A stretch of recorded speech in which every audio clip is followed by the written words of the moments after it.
सर्वप्रथम समस्त मोर प्रणाम। आज मुझे शांतनु हेयाल दृष्टिबाधित विद्यालय छात्र 10म श्रेणी रे अध्ययन करुछि। आज विषय वस्तु होउछि दशहरा। दशहरा होउछि एक लोकप्रिय पर्व।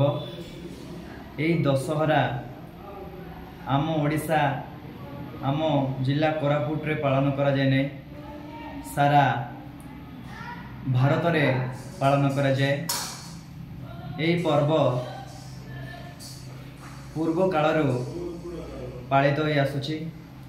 ए होछि हिंदू मानकर एक मुख्य पर्व।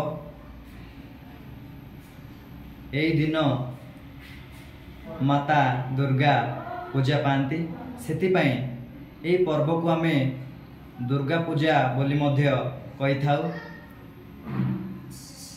यह पालन हुए आश्विन मास शुक्ल पक्ष षष्ठी ठार दशमी पर्यंत। ये 4 दिन मध्य आम ओडिशा को तथा आम कोरापुट जिला को मध्य दशहरा देखिया पाए देश विदेश तथा अन्य अन्य जिला मानकर पर्यटक माने आसी थांती। से माने ए दशहरा को देखंती एवं तांकर अनुभूति मध्य नेगिरी जाई थांती निज अंचल को। एई पर्व समस्तक मनरे आनंद एवं उल्लास भरी दै थाए।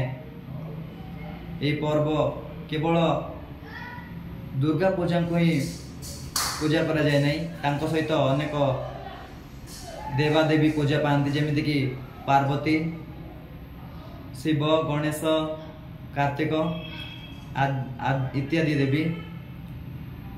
तो ये पर्व होछि समस्तक पाए एक मन छुआर पर्व। तेणु ये पर्व आम अंचल मध्य अति धूमधाम भाव में पालन करा जाए।